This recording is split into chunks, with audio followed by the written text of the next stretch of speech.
Rosella. I'm very happy to be here with you today, and this is a wonderful opportunity to be with you. So thank you for this kind invitation. Um, as you've already heard, I'm a PhD candidate in philosophy and aesthetics.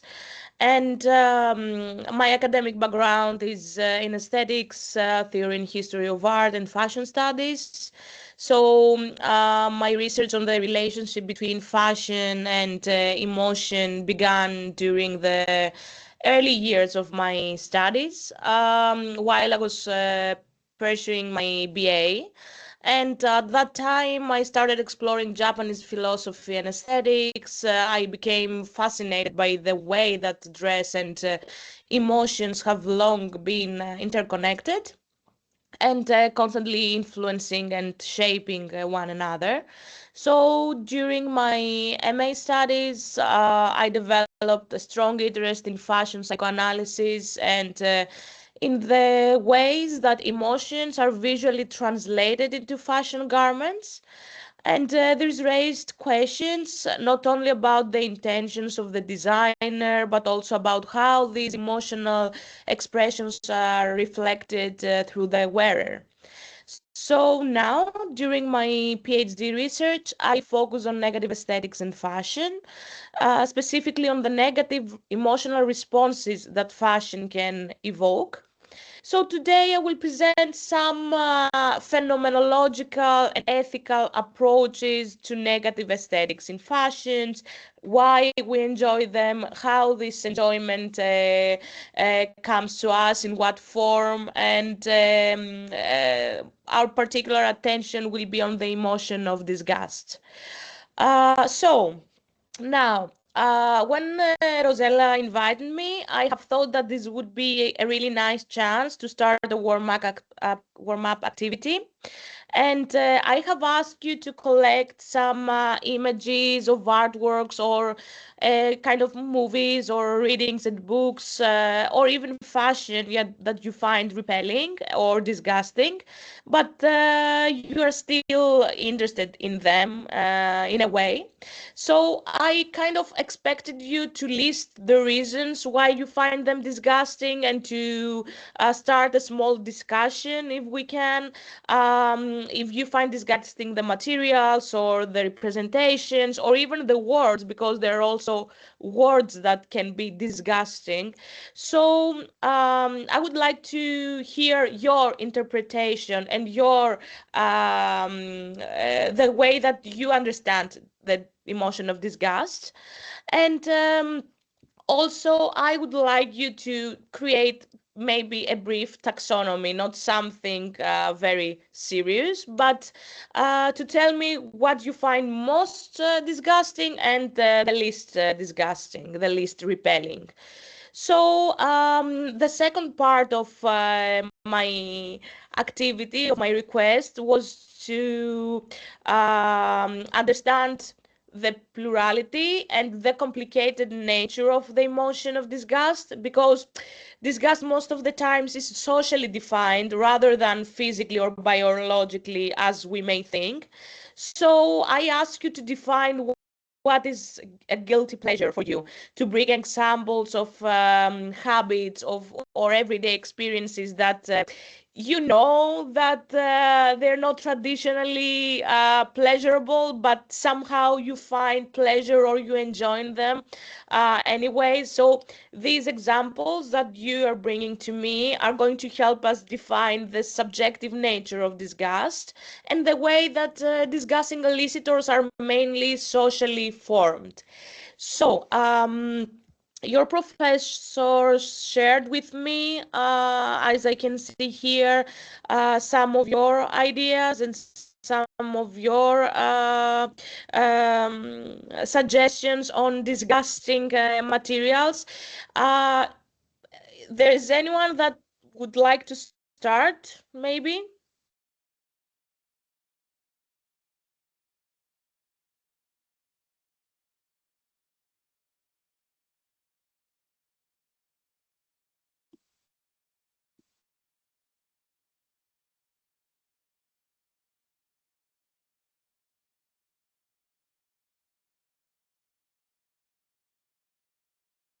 I cannot hear you. I think that you're trying to talk, but I cannot hear you. Oh, Um, yes. yeah, Yes, I hear you now. Yeah. I can start with my presentation. Amazing. So, which one is it? Mine is under, I think it's under Ayame Cheese. It's for fashion. It's a Canva PowerPoint. Oh, yes. So I can share it with all of you then. Just a moment.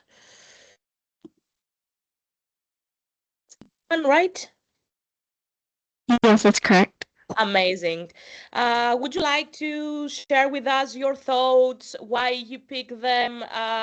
They're very specific, actually, and this made me wonder how you decide to find specific examples of fashion. So I would love to hear your ideas on this. Well, at first, when I saw your background was in fashion, I do have some opinions about fashion. Okay. And when I first read it, I kind of picked it piece by piece. So Mm-hmm. it's saying to find something disgusting. The thing that I could think about that popped up into my head first was the dress on the left, the blue Mm-hmm. one. I've seen that for years because it's kind of an optical illusion. Some people think that the dress is white and gold, and some people think it's blue and black.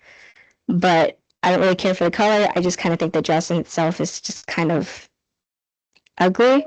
Mm-hmm. I don't really like the mini jacket that's around the dress, and I don't like stripes in fashion. It can be pulled off sometimes, but I don't really like stripes. But I Okay. think the color and the shape of the dress kind of save it to where it's not entirely hideous, but it's Okay. still something that I would never wear. And if I saw somebody wearing it, I might Mm-hmm. not really give them a second look. Mm-hmm. And then I was watching The Great Gatsby while doing my assignment, and I saw the fashion in there, and I realized I don't really like 20s fashion, Mm-hmm. especially like American, the roaring 20s. I didn't like it. They have something called a flapper dress, and it's very boxy. It's a very boxy shape, in my opinion, and I don't really like that. I don't think it's very flattering. Okay. So I had chose it, but I do like the color and the shimmering and the glitz of it. I had also saw the hairpiece and the accessories that she has, and while I see that they do complement the outfit, they're just not really individually.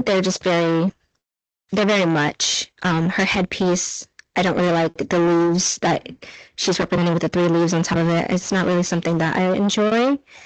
But it does pull the outfit together, so it does give it Mm-hmm. some saving grace.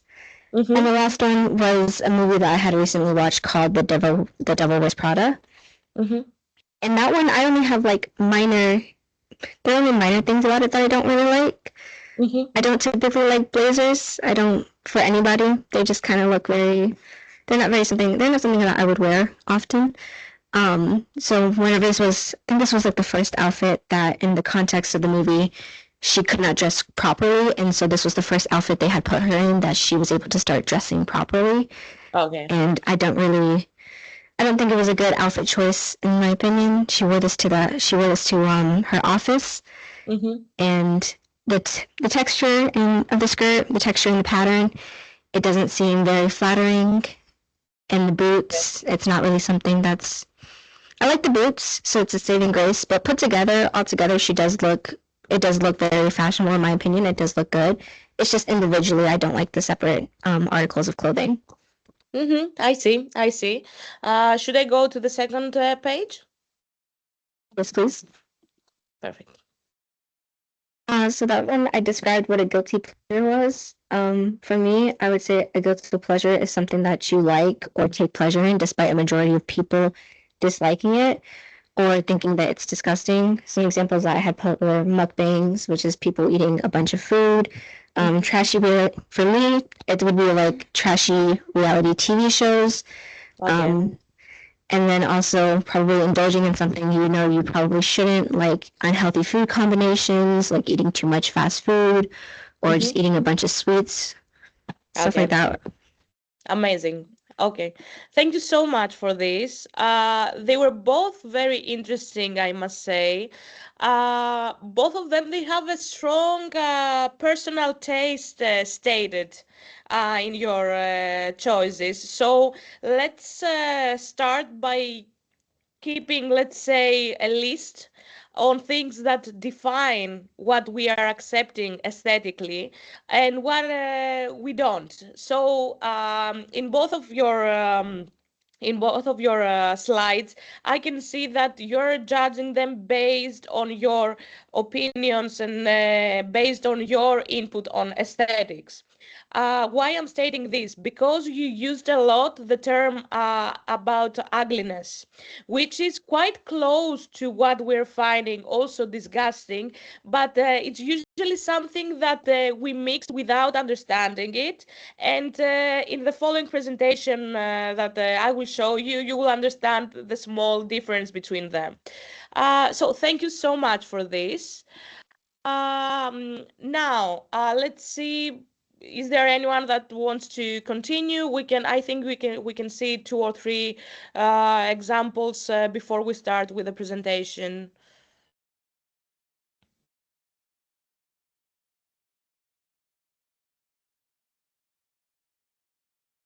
I can go next. My stuff is going to be under Gabrielle Gruber. Just a minute to check this.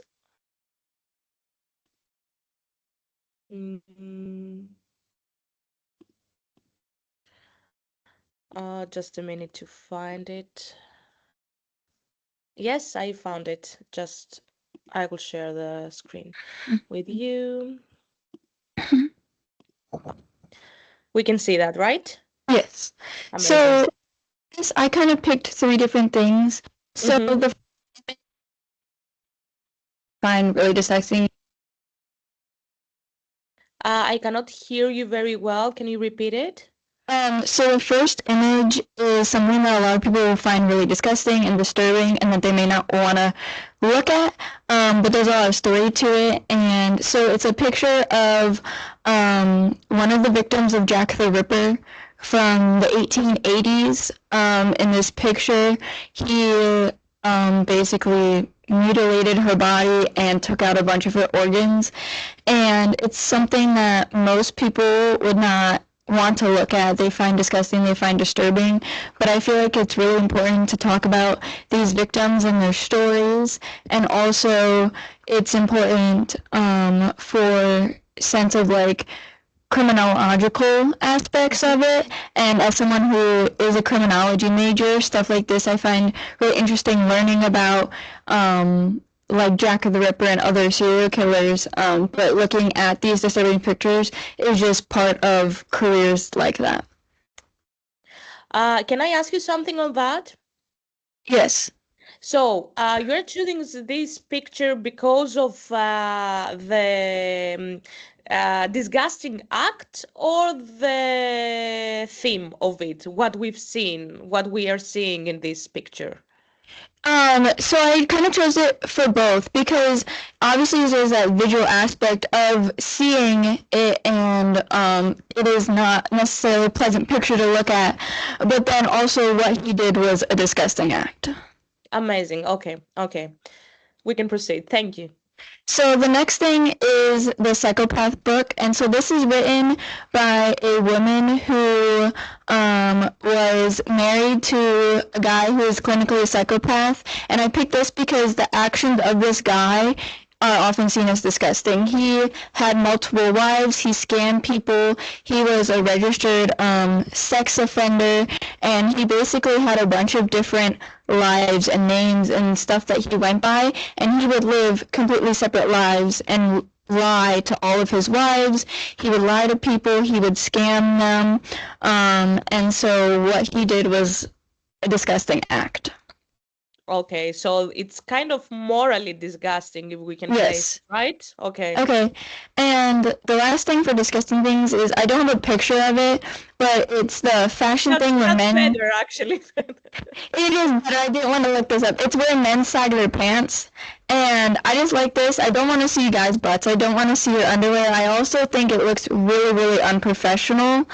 And I think it's interesting because this originated in prisons, in all male prisons, and it was a sign that guys wanted to have sex.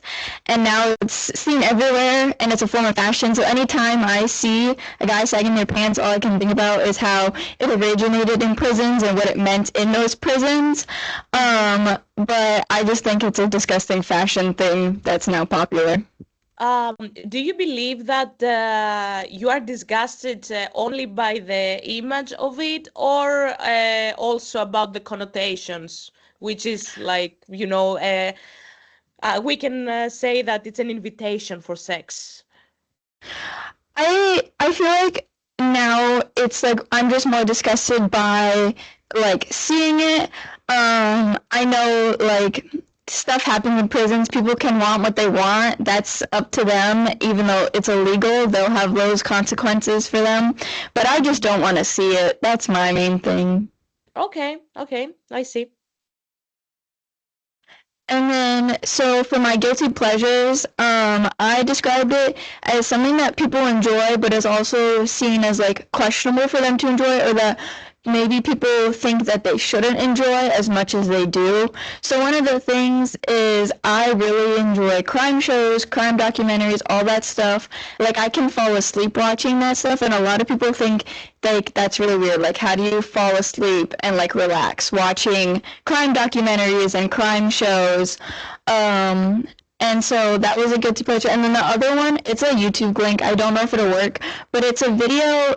I see these all the time on like Instagram and TikTok, and it's this video of it's like the ball popping, and it like makes the noise when it hits the keys, and it's just a loop, and I find myself getting stuck in the loop of just watching it because I think it's so satisfying. So yeah, I find myself getting stuck just watching those, which a lot of people would find as weird, but I just kind of enjoy it. So. Okay, I see. Nice. Thank you. Thank you so much. Next one.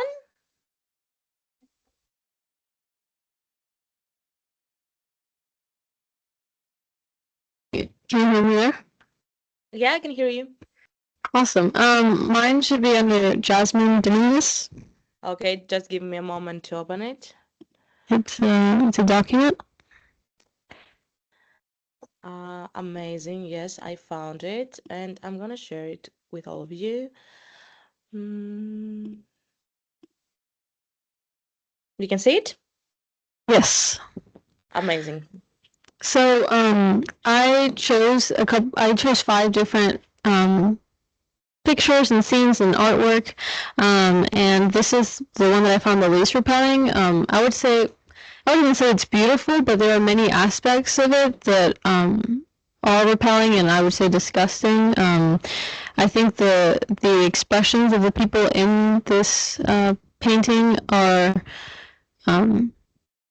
repelling, or they make me feel like I'm on edge. And the way, I think what makes me the most on edge is the way I think this is Lady Jane. She's reaching down to the block, and Amazing. someone has to help her down.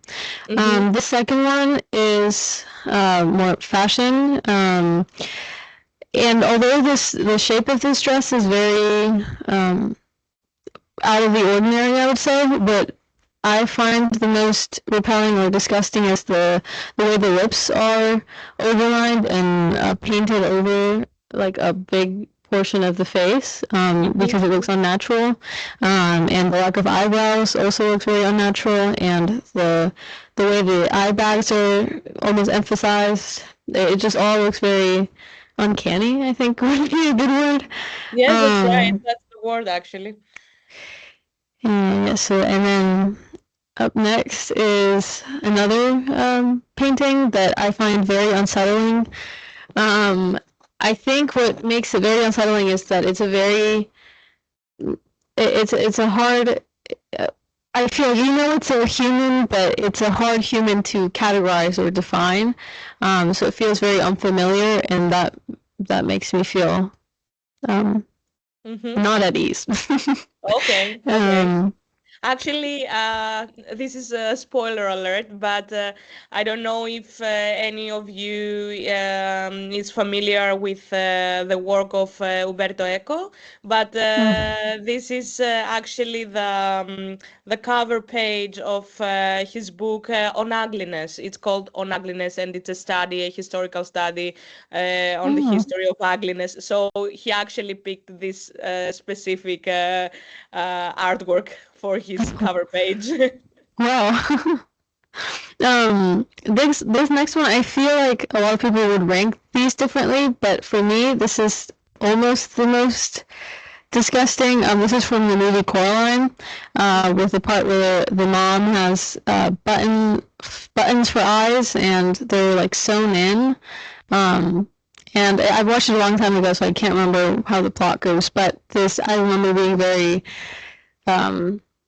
disgusted by all the scenes where the characters had buttons for their eyes, and they also looked really, really like they almost looked like skeletons.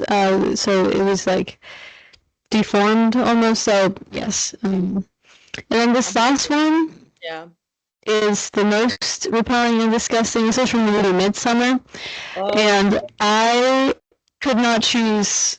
There's so many options to choose from for Midsummer, but this one in particular, if you haven't watched the movie, this guy is alive, but he is intentionally paralyzed and put inside the carcass. Is it a cadaver of a bear?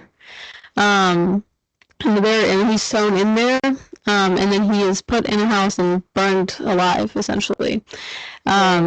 So every single word in that sentence I just said is very disgusting. I'm still getting goosebumps by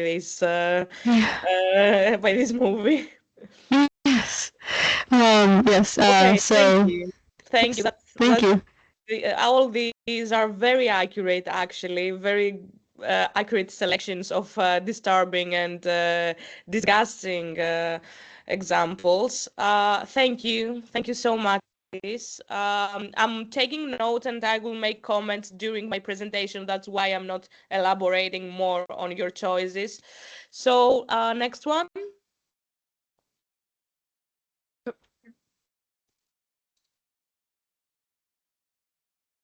You can find mine under favor or liability. Can you repeat your name, please? Favor, F-A-V-O-U-R.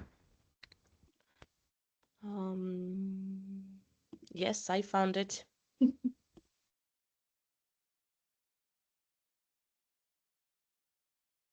It's the Dammering symbol, right? Yes. Amazing. Let me share it with you. Okay.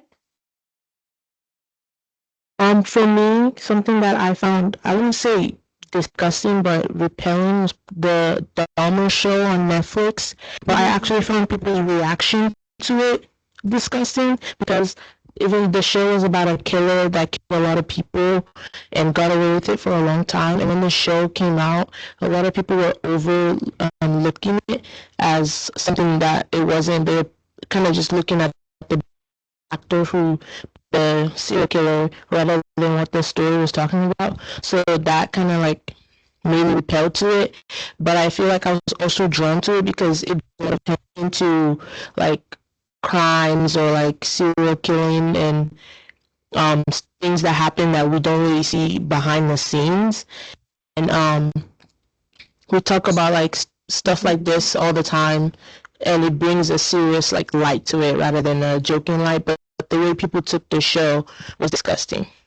So it's not about the show. It's not even about the acts that are represented or portraying during the show, but it's about the way that people perceive it and the way that people react to it, right?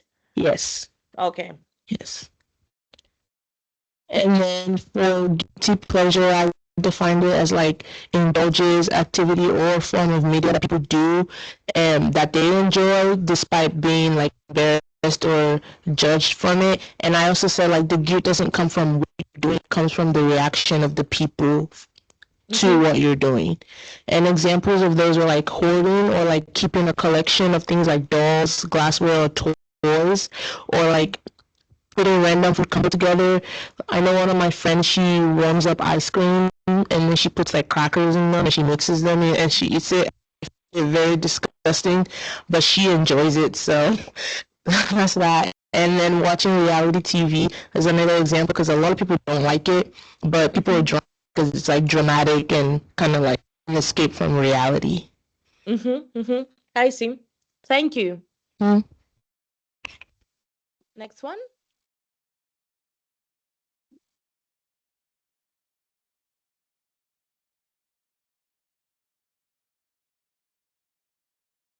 Mine is under Camille Howard. Can you repeat your name, please? I haven't heard it clearly. Camille Howard. Just a minute.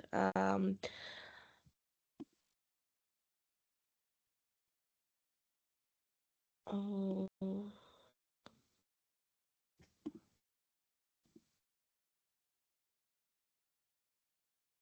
Okay, I found it.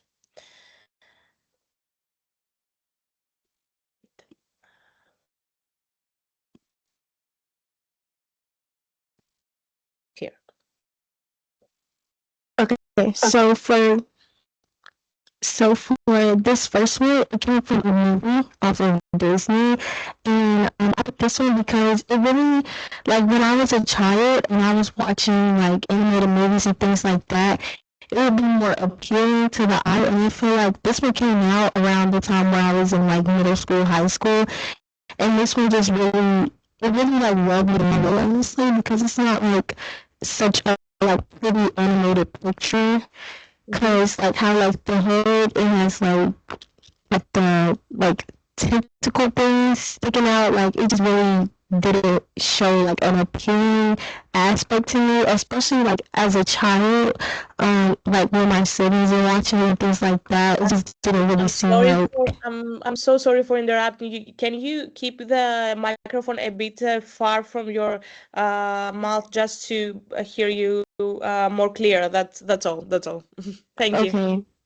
Okay, can you hear me now? Yes, now it's much better. Thank you. Okay, and then you could scroll down to the next one. Okay, thank you. And then for the second one, it's fashion, and it came off of the show Grownish, and it just really disgusted me in a way, because I personally don't like when like men wear like women's clothing.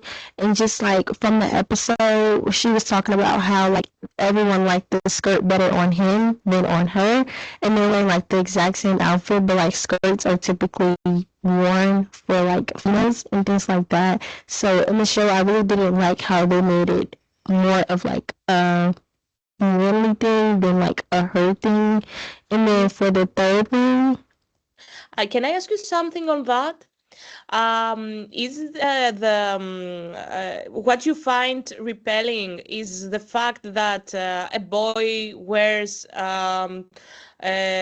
girly clothes, or it's about the fact that you don't like this specific kind of clothing in a, let's say, in aesthetic terms? It's not it's about the act of a man wearing women clothes, or it's about the aesthetic choice? It's more so about the act of him wearing the outfit, It's and not then the like act, not the aesthetic choice. Okay. okay, and then this one is a piece of artwork, and it kind of like attracted me but repelled me at the same time, because it was just really interesting when I saw it online one day, and I couldn't get over the fact of like the halo around his head, and then like the green hair, and then the green facial hair and eyebrows. It really drew my attention, and it just like really interested me, but it also kind of disgusted me, because it's like I don't like it, but at the same time I do like it. And it's kind of I can't really put my finger on why I like it, but I could tell why I don't like it, and that just really interests me. And then when I was reading over the biography and things like that, I was seeing how how disgust affects people and things like that, and I was just wondering like how can this disgust me but attract at the same time. I see. Okay. Yeah. And then guilty pleasure, I put that it brings examples of habits, everyday experiences, despite that they're considered annoying or repelling.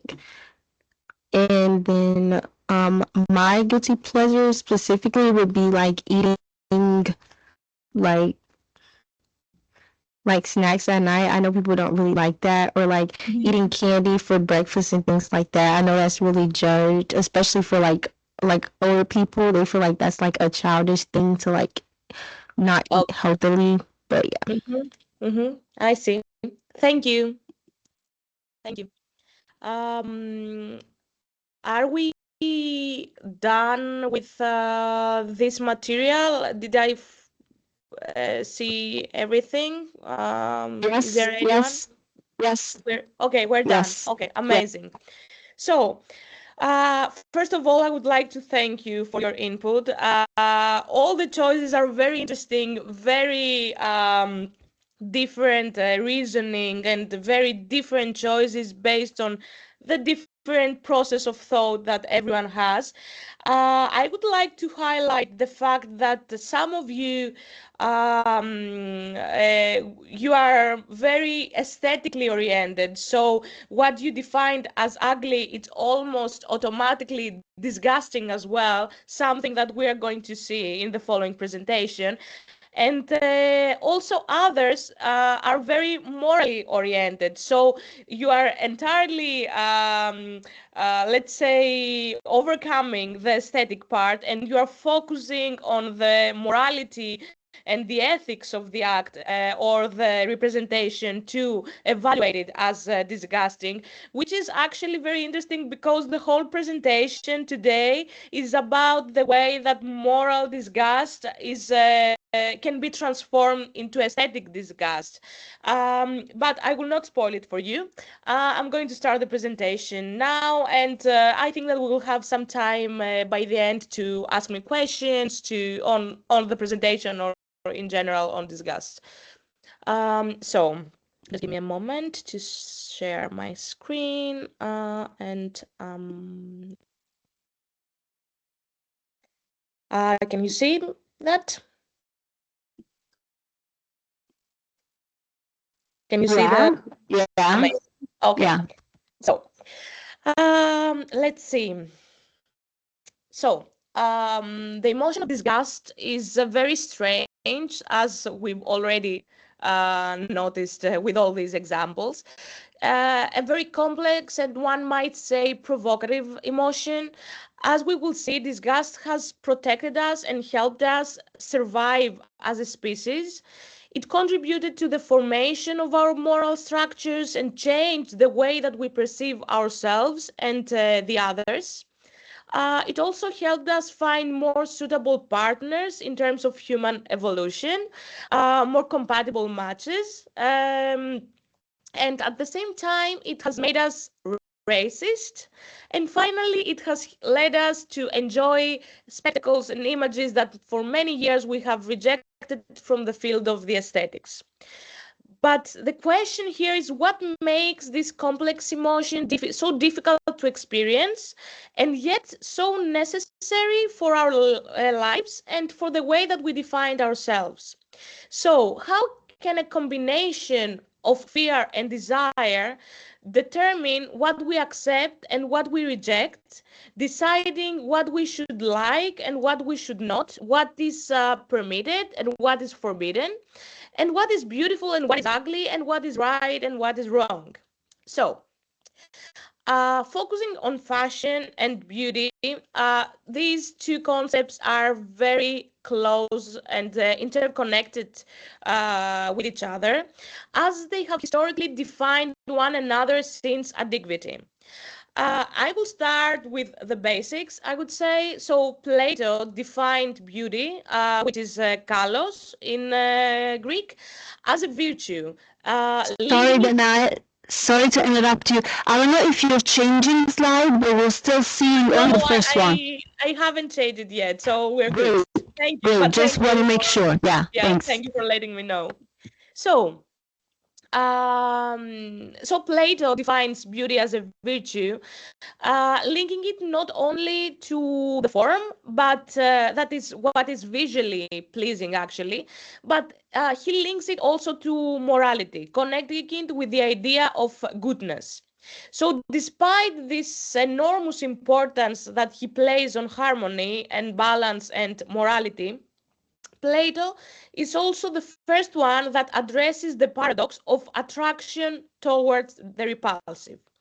In his work, The Republic, he refers to the example of Leontius, and he actually describes a scene that Leontius passes by bodies that had been executed. They were executed criminals. So he explains to us that he feels disgust and repulsion towards this spectacle, but at the same time, he experiences a strong urge to look at them. So in the end, his eyes demand this kind of satisfaction and seeking to feast upon this this image. And this Platonic example already contains multiple dimensions of disgust, including the curiosity that it involves, the pleasure and the moral ambivalence. So later, Aristotle develops a more systematic understanding of the enjoyment of negative emotions within the context of artistic expression. So in his analysis of the Greek tragedy, Aristotle addresses the paradox of taking pleasure in painful representations, explaining why tragedy remains the paradox of taking pleasure in painful representations. Why we find it enjoyable spectacle despite the negative emotions that it evokes. So for the philosopher, pleasure arises from mimesis, which is actually imitation. So the satisfaction is cognitive, as we would say in psychology, as the spectator encounters experiences and emotions that they may never have lived through their reality, and they learn to process them through this kind of artistic representation. And at the same time, another source of pleasure is the so-called catharsis, which through pity and fear that we feel towards the hero, this contributes to emotional release, to moral clarity, and the intellectual understanding of the situation. Another example of from the Antiquity, it's specifically the tragedy of Philoctetes. It's tragedy from a theatrical tragedy from Sophocles. So this is perhaps one of the most representative examples of the role of disgust in drama as a moral tool. So after the hero Philoctetes is bitten by a snake, his wound becomes infected and refuses to heal, so it begins to fester. His fellow warriors cannot bear this decomposition of the body and they abandon him. In essence, this experience of physical and biological disgust becomes actually the catalyst for social exclusion, which is very important if you imagine that this this drama was actually this, theatrical act function as a way to understand better the human psyche. So as the condition of the hero not only raised the fear of contagion, but also confronts the mortality and the fragility of the human existence. So biological disgust acquires moral dimensions and is eventually transformed into pity. There are so many layers of understanding disgust at this point, because we can talk about the social exclusion, we can talk about the morality of his fellow warriors that abandon him, but we're going to focus on the aesthetic perspective, which is striking how the impure and the repulsive body, that we will actually see it again and again in the analysis of disgusting fashion, becomes an aesthetic object that is symbolized and imbued with ethical implications. Do we have any questions until here? I'm just checking if we're proceeding and we're okay with that. Yeah, if students have already any clarifying questions, or we can just proceed. Looks like we can go on. Okay, Yes. thank you. Thank you. Amazing. So,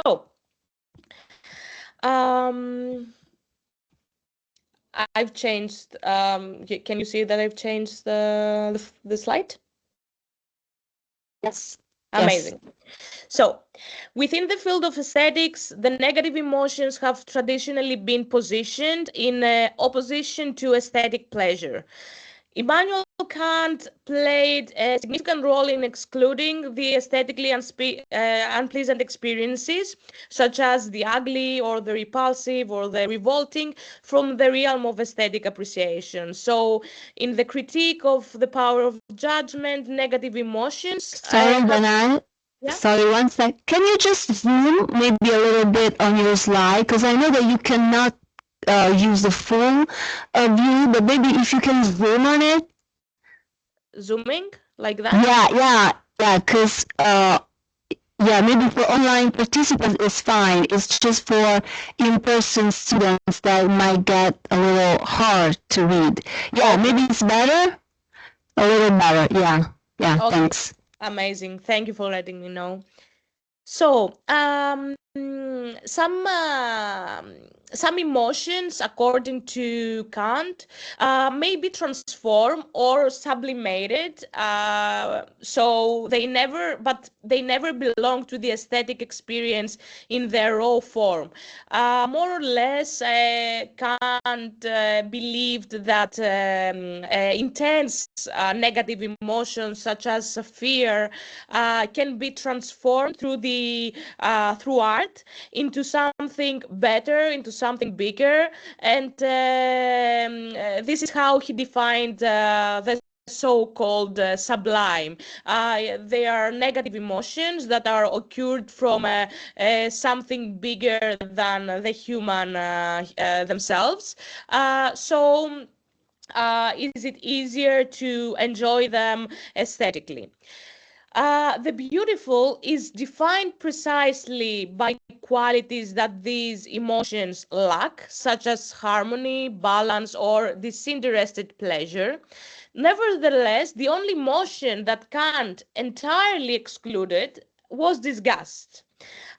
Because he believed that this emotion is so negative that cannot be sublimated, and instead causes the viewer to withdraw from the spectacle itself. So, in more simple terms, Kant excluded disgust because he believed that it was the only negative emotion that couldn't actually transformed into something pleasurable in any way, because one of its characteristic is the fact that make people withdraw themselves from the object of disgust.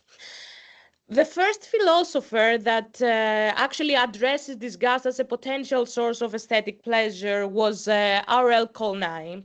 So in his work on disgust, he attempts a systematic analysis of disgust as an aesthetic phenomenon. And among his other contributions, he actually introduced the concept of macabre allure. So macabre allure, it's a notion that places disgust within the field of emotional enjoyment for the first time. He defines disgust as an emotion that oscillates between fear and desire, is defined by both the curiosity of observation. We have this need, we have this we want to observe the object of disgust, and at the same time we have the need to distance oneself from anything that suggests ideas of decay or decomposition, contamination, or excessive materiality. This attraction for Kolnai toward the repulsive is mediated through art, which provides the necessary distance so that contact with the object is not creating, while still allowing sufficient proximity to observe the disgusting spectacle. So, on the one hand, disgust is something that makes us want to distance ourselves for contamination purposes and for something that it's not appealing, but art plays the role of the intermediator and help us actually have a very safe distance from the disgusting object in order to see it, to interpret it in our own terms. So Kolnai also distinguishes disgust from similar emotions such as horror, and emphasizes that disgust tends to focus on specific objects or situations that are highly material and excessive. For example, we feel disgusted when we see that something grows in a very fast pace, and we don't have control over it, such as worms, let's say. So, Georges Bataille also approaches disgust through another lens as an inseparable component of eroticism. So in his analysis, talks a lot about the dissolution of boundaries. This is also a very characteristic part of disgust. And for Bataille, civilization rests upon a system of prohibition surrounding death, blood, sexuality, and decay. All of these terms being directly or indirectly connected to the emotion of disgust. So disgust for him functions as a mechanism that ensures a necessary distance again from these domains. Especially in the context of death, the corpse provokes revulsion because it reminds us of our mortality and dissolves the boundaries between life and death, which is actually the main fear of the humankind. Yet it also carries a certain sacredness, let's say, at the social level. So for Bataille, the aesthetic experience is not diminished by the emotion of disgust, but rather intensified through the experience of transgression and the dissolution of identity. The previous philosophers have been the base for the very popular theory of Julia Kristeva on abjection. So Julia Kristeva is also a philosopher that incorporates disgust into her analysis of abjection. She describes the object as anything that threatens the boundaries of the self, and disrupts the distinction between the inside and the outside. So it's about the destabilization of identity. The corpse serves as a central example, again, because it embodies all these characteristics that are also attached to the emotion of disgust. So the emotion plays a crucial role in the understanding of the so-called object, since attraction and repulsion coexist within it.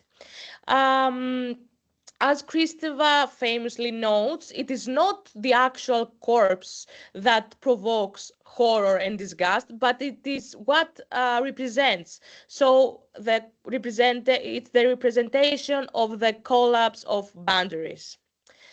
And we are founding the contemporary philosophy realm now. So we have Noel Carroll, Martha Nussbaum, and Caroline Korsmayer. All of these three have worked on the emotion of disgust from different perspectives. Noel Carroll systematizes the role of negative emotions in artistic representation. It actually addressing the question what attracts us to artworks that evoke negative emotions, such as fear, disgust, or horror. He argues that the pleasure that arises from disgust, it's not arising from the emotion of disgust itself, but from the satisfaction of the curiosity that accompanies it when we observe something strange or unprecedented from a position of safety. So when something gives us the safe distance from the disgusting representation, then we are ready to enjoy it. This pleasure is therefore entirely cognitive rather than purely aesthetic. So consequently, Carroll argues that disgust is not necessarily a deterrent that prevents audiences from enjoying a spectacle. On the contrary, it can become enjoyable when embedded within a narrative context. In 2004, Martha Nussbaum introduced the so-called feministic disgust, which is actually one of the main themes of this presentation. She analyzes the disgust within the framework of moral judgment.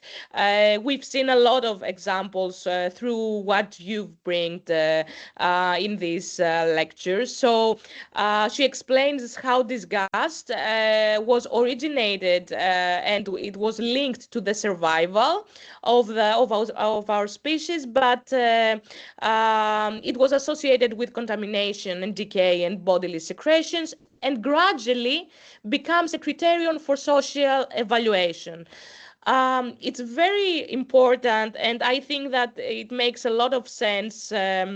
In accordance to what you bring as examples, that social minorities are often labeled as impure or polluted in order to justify their exclusion, even when there's absolute no biological basis for such claims. In this way, biological disgust is transformed into moral disgust because Nussbaum actually analyzes the politicization of disgust. She clearly opposes its use as a criterion for moral judgment. In simple terms, Nussbaum believes that disgust is an emotion that makes us actually racist. She argues that it's an unreliable and rooted in false impressions and fears surrounding a very false idea of purity, as well as it is connected in primitive anxieties about mortality and human animality. In essence, disgust functions as a mechanism through which we attempt to distance ourselves of our own mortal and vulnerable nature. So, according to Nussbaum, this fear is dangerous because our species are involving and we cannot stick ourselves in old-fashioned ways of thinking and perceiving reality. Because it leads to the social exclusion of groups that serve as reminders of decay, of vulnerability. So she talks about the LGBTQ plus individuals, people with disabilities, racial minorities, and especially women, because women through history are they are attributed with characteristics of animality. They were always considered as closer to animals than the human kind, and this is how how she defines also feministic disgust, because through the years and because of socio-political, ethical, patriarchal, and theological attitudes and beliefs, women have been in the center of disgust for many centuries because of bodily secretions, because of their ability to bear children, etc. So we end up in the case, the very interesting case of Caroline Korsmayer. A personal favorite of mine, because this philosopher argues that despite its negative connotations, disgust can possess positive aesthetic value. Actually, I think that more or less in every presentation that you've brought today, I've seen similar questions on this. So Korsmayer actually believes that disgust is not merely a negative emotion. It can also provide cognitive and aesthetic satisfaction, especially in art. Disgust confronts viewers with difficult themes such as mortality, again, and decay, and engages us directly with the materiality of the body, highlighting human vulnerability. So for Korsmayer, the connection of the aesthetic experience of disgust with Kant's concept of the sublime, it's a new suggestion that although disgust relates to bodily and lower feelings, it simultaneously brings us face to face with profound existential concepts. There are a lot of other researchers, of course, that have been worked and have been set the base for the study of disgust. One of them is actually a colleague of yours. It's a psychologist, Paul Rosin, that he analyzed disgust extensively as a biological mechanism, identifying it actually as a fundamental emotion for survival and evolution, and analyzing his protective mechanism against food poisoning, infection and diseases. So over time,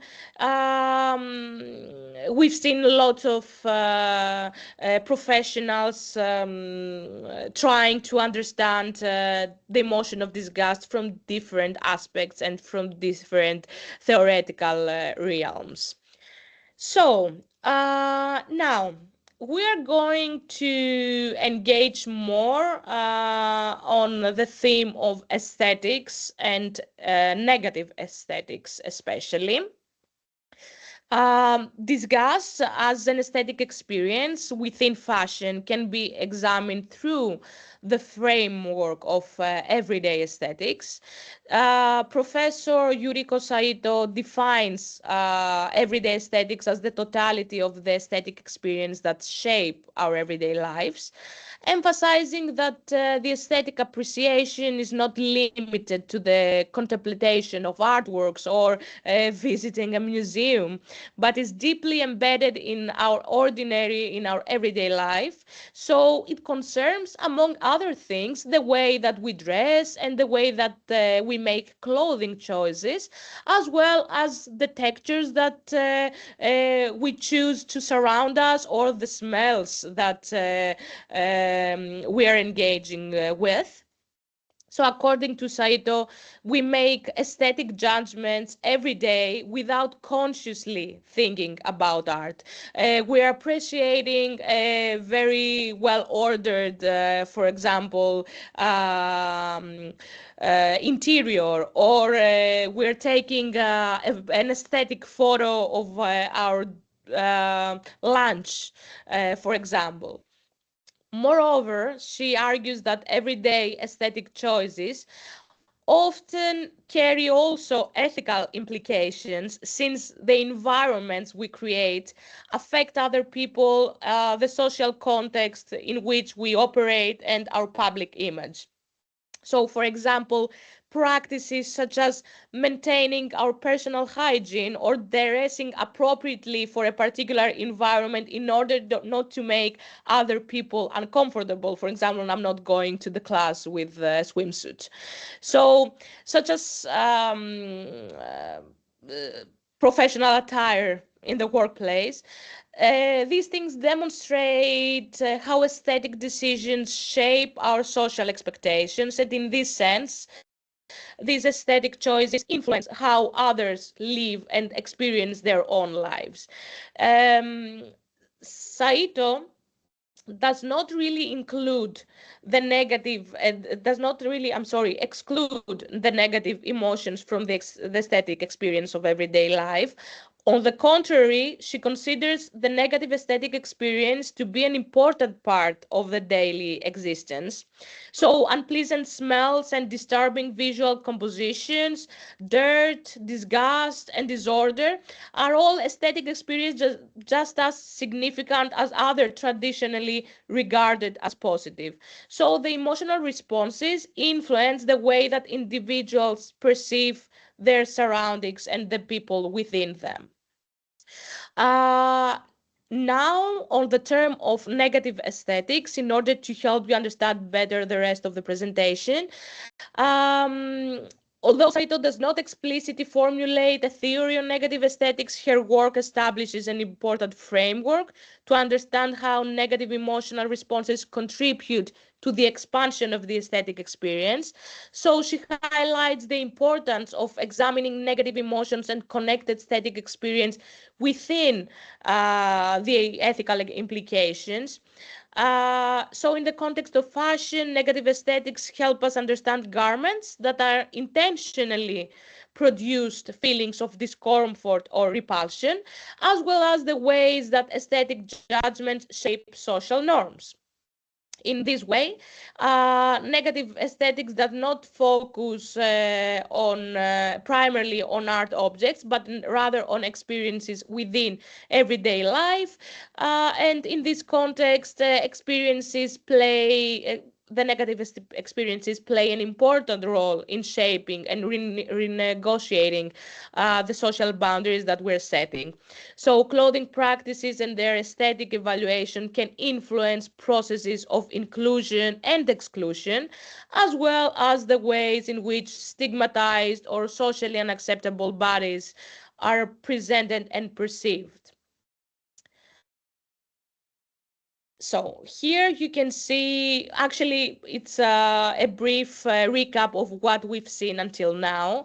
I distinguish these three types of disgust relevant to fashion. We have the physical disgust, that it's a biological response of revulsion towards substance associated with contamination or decay.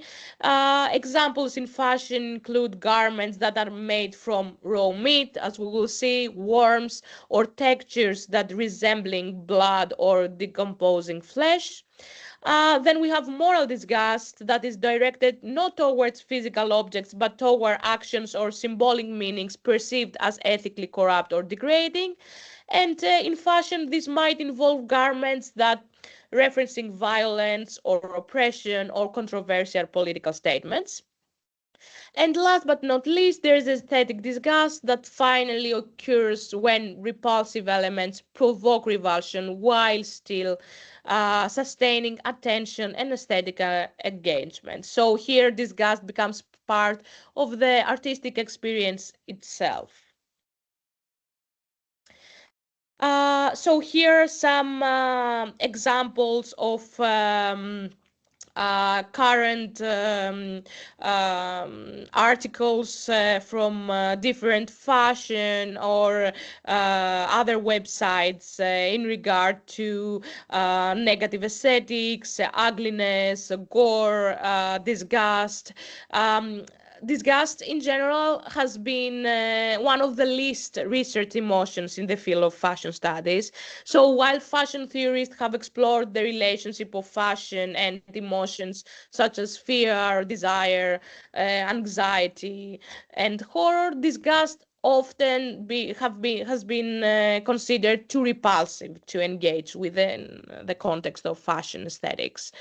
So over the past decade, deliberately repulsive fashion has emerged as a recognizable trend, and this raises a very central question, something that us in fashion studies, we've heard it very often. Why are we fascinated by the ugly or the disturbing? And one explanation could be that the monstrous or the grotesque aesthetics appeal to audiences searching for authenticity and emotional truth. We are so used to this artificial beauty and to this artificial perfection that we actually need, and we are looking for this kind of imperfection in the fashion images. So in my research, I argue that fashion's turn towards disgust marks the emergence of a new aesthetic field where the boundaries between beauty and ugliness are actively renegotiated. Um, there are different fashion theorists, such as Rebecca Arnold or Caroline Evans, that briefly talk about the interplay between desire and disgust in fashion imagery.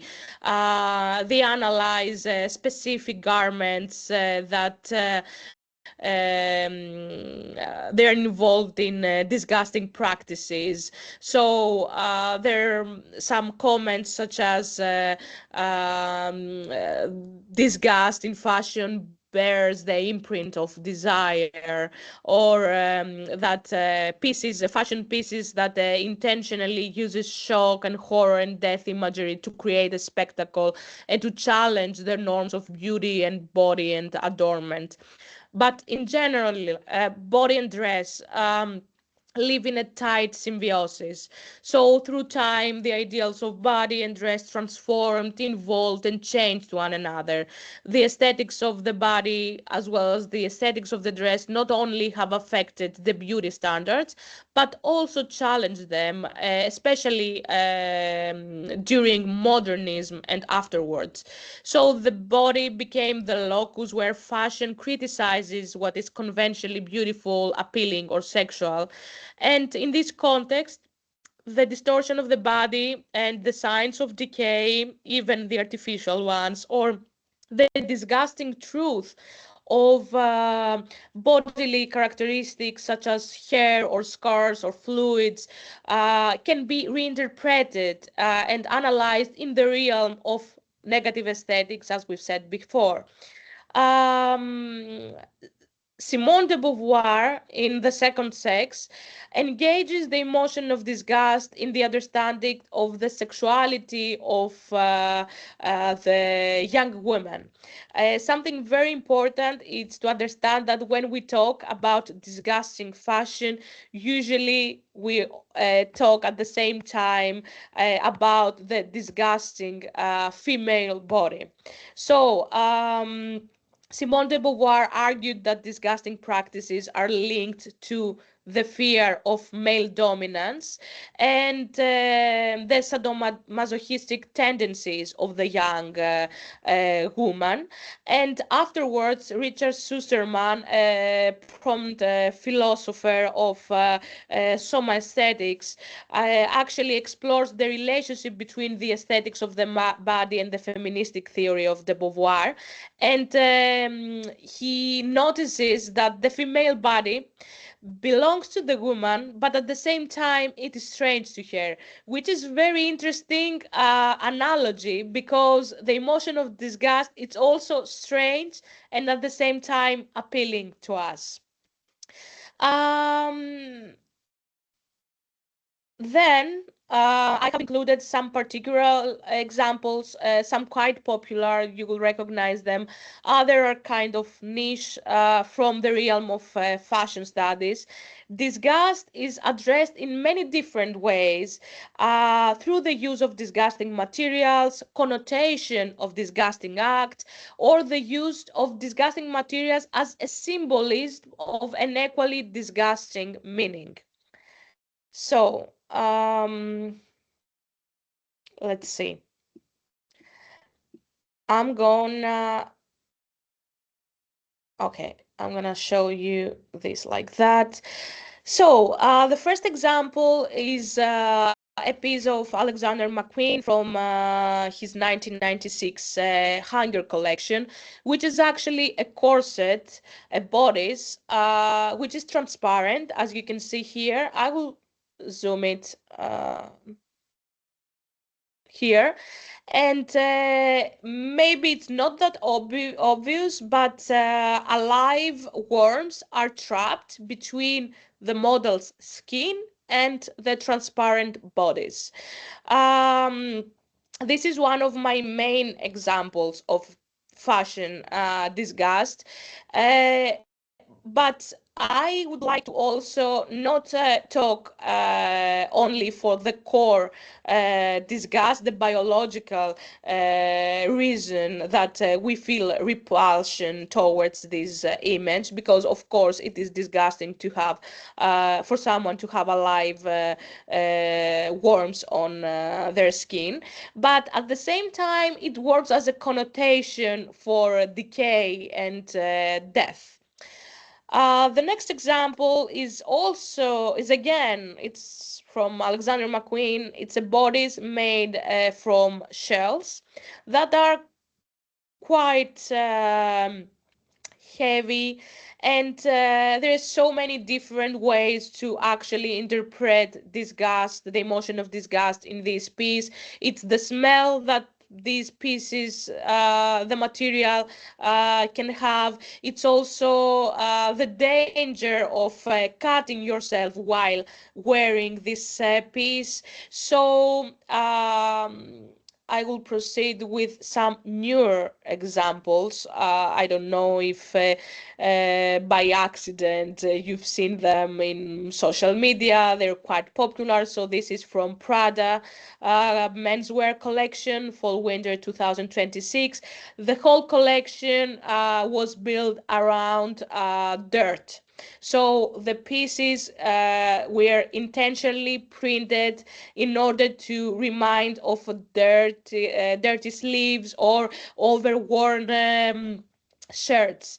And I think 2 days ago or 1 day ago, this new collection of the new brand Matière Fécale have been presented, and it's all about body modification. So all of the models resembled patients of plastic surgery. This is only one example, and I found this particular example really interesting because it's not only about the the lip surgery, the lip implants. I don't understand quite exactly what it is, but it's also the way that the designers incorporate the texture, the textile in this body modification, because if you see closely, you will see that the textile is actually shown on the lips. This is also a picture from the collection that it ended up being unnamed by Alexander McQueen, but the initial name of the collection that it was actually banned, it was a golden shower, and it was obviously a reference to the sex kink, and particularly the whole collection. It was actually presenting models wet under a very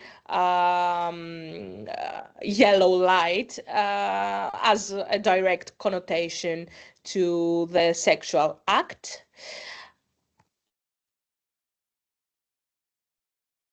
Here are some more examples of a different nature right now, because they're involved in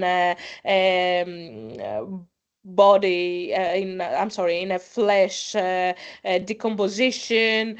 You can see John Galliano's collection here. It was inspired by French Revolution and Marie Antoinette decapitation. So more or less all of the outfits were drawn in blood, and this specific one, it was by the end of the show, so it was after, let's say, the decapitation of Marie Antoinette. Then the very famous example of Lady Gaga's meat dress in 2010's VMA, MTV VMA Awards. It's very interesting, this particular example, because it's not only about wearing actual meat, it's also about the fact that it's considered disgusting both morally and biologically. Biologically, because of course, wearing raw meat that, as we know, raw meat, it starts decomposing exactly the time that the animal dies, but also grew many concerns around the fact that people are dying from hunger, and someone dresses herself with meat. And in the third level of analysis of disgust, it's the meaning behind the dress, because as the artist shared afterwards, it was a comment on the visibility of gay people in the US Army, because she wore it as a very strong comment on a rule, let's say, that U.S. Army has don't ask, don't tell about homosexuality and the people in the army. So another example. Sorry for interrupting you. I was just wanting to make sure that we can have like full 10-13 minutes of discussion, Yes. Q&A. Yes. So if you can just go maybe towards the conclusion, so we can have Yes, of course, a little bit of Q&A, because I'm sure that between in-person audience and the online one, there might be some questions. So we really wanna have the time to ask you questions. Okay, yes, no worries. I'm wrapping it up anyways. Yeah. So other examples here on body modifications. You can see the comments here. This looks disgusting. Thanks, I hate it. And they're all quite contemporary. I mean, it's from 2023 and afterwards. So we've seen that there is an emerging trend of disgusting fashion going on. Some shows about fashion and the way that womanhood is portrayed, and also an exhibition that it's called Dirty Looks in Barbican Gallery in London, which is actually about intentionally dirty clothing and the meaning behind it. So we've talked about taxonomy and fashion, and I would like to end my presentation here. So this myth of purity that we've talked before, that it was introduced by Nussbaum and moral disgust, sustains social norms that elevate cleanness, beauty, and moral superiority, often at the expense of marginalized or abject bodies. Thus, disgust becomes a political emotion, a tool of exclusion, but in this realm that Nussbaum treats emotions as cognitive judgments, they express beliefs, but in the case of disgust, the belief is false. Korsmeyer argues that disgust plays a key role in the expansion of the aesthetic field beyond classical notions of beauty. So, where traditional aesthetics emphasize harmony and proposition, modern contemporary art introduce the ugly, the grotesque, and the abject as valid sources of aesthetic experience because it challenges the equation of beauty with moral purity. It affirms the body, materiality, and decay as truthful and profound aesthetic subjects, and actually defines a new ethics of visibility, if I would place it like that. This process leads to what we might call a post-dualistic aesthetics, a space beyond beauty and ugliness. So in this space, fashion becomes critical and an inclusive mirror of human embodiment. The disgusting garment ceases to signify moral decay and speaks of fragility, honesty, and material truth.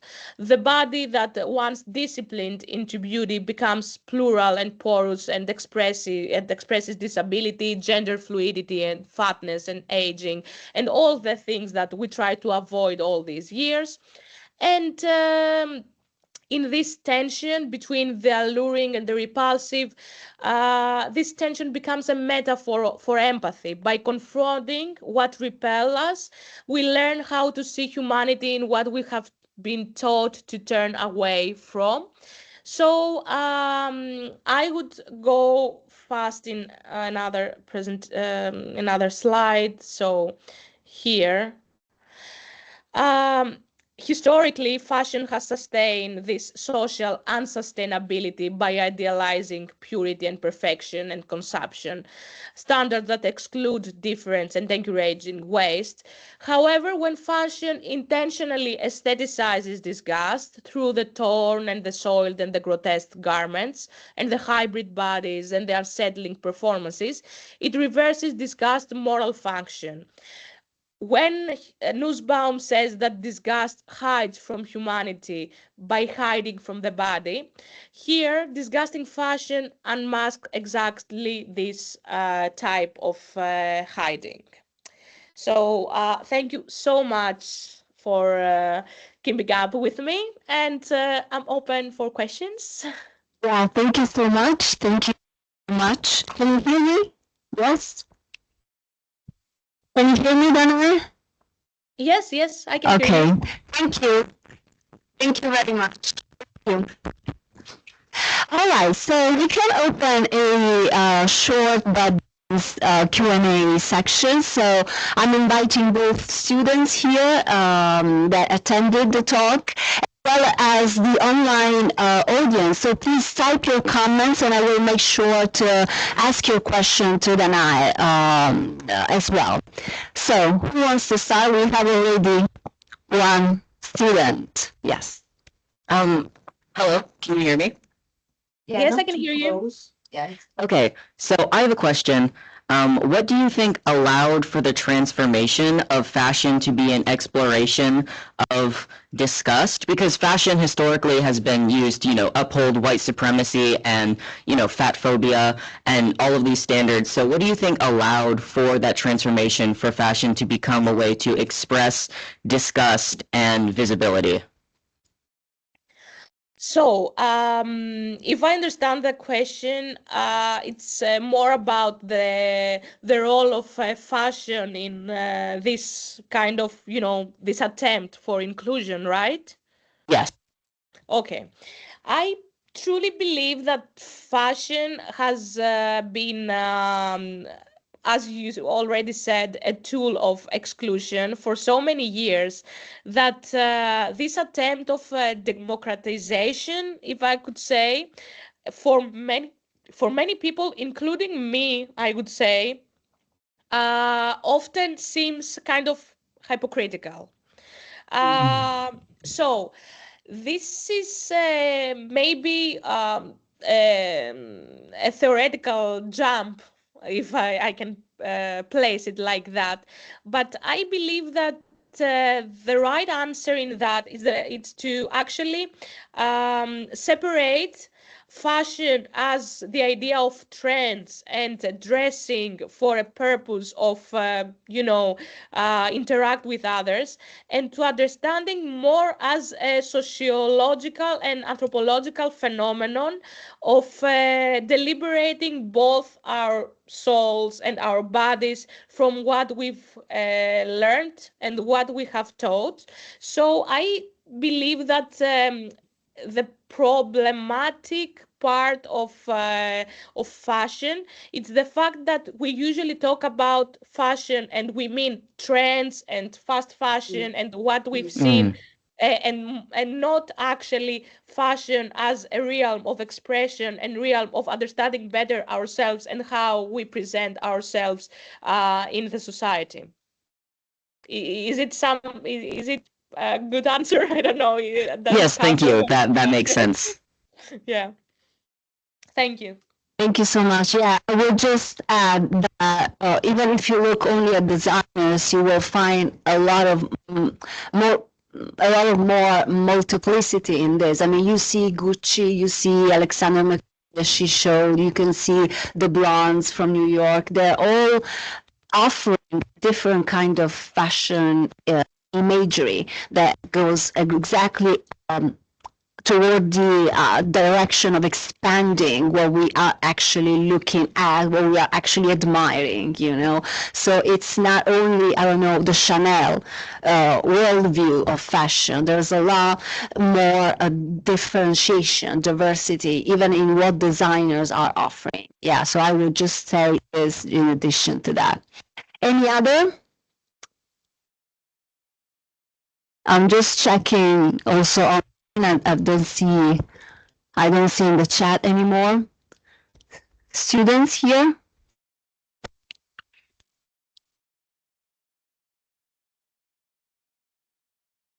Anything online? This you can chat. You can type your comments on the chat. Maybe there's a faculty. Yeah, you can come here. Hi, where are you? Hello. Yeah, you should look there. Hi, a wonderful talk. Thank you, Dr. Johansson. I'm a colleague with Dr. Traversa. Nice to meet I you. love your talk. Very interesting. A lot of my research is on aesthetic experiences. I'm a big fan of Saito's work, and so it was really nice to see someone using that stuff. And as well, I kind of picked up on that and how she talks about the beauty in decay and this attraction and